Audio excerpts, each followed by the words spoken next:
This is the little river outside of Townsend here in Welland, and they say this is the highest they've ever seen it, way above flood stage. As you can see here, these leaves, it was actually about 2 feet higher last night. Well, the rain has stopped, it's finally receding, and hopefully will continue to do so.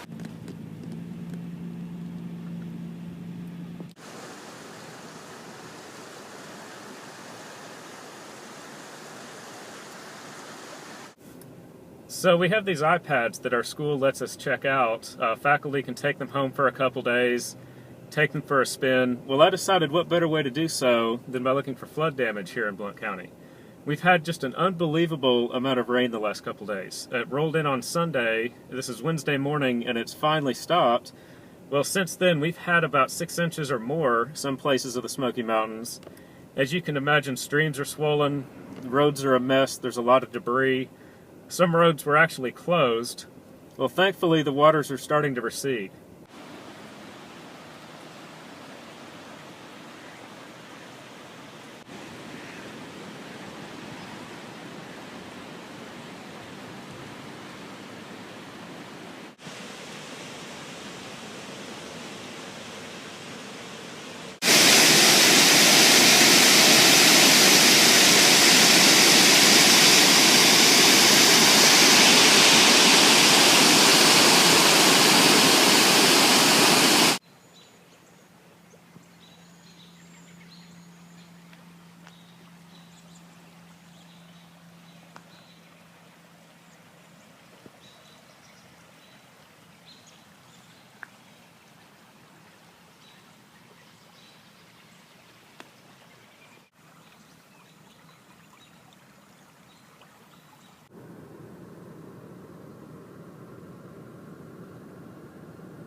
So I'm at the weir in Welland, and there's just an unbelievable amount of water coming over this thing. It's about 8 to 10 feet tall, a low-head dam that usually has just a trickle of water coming over the top.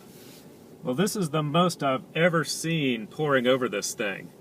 We've had since Sunday night probably 6 to 8 inches of rain in parts of Blount County. Just unbelievable amount of water.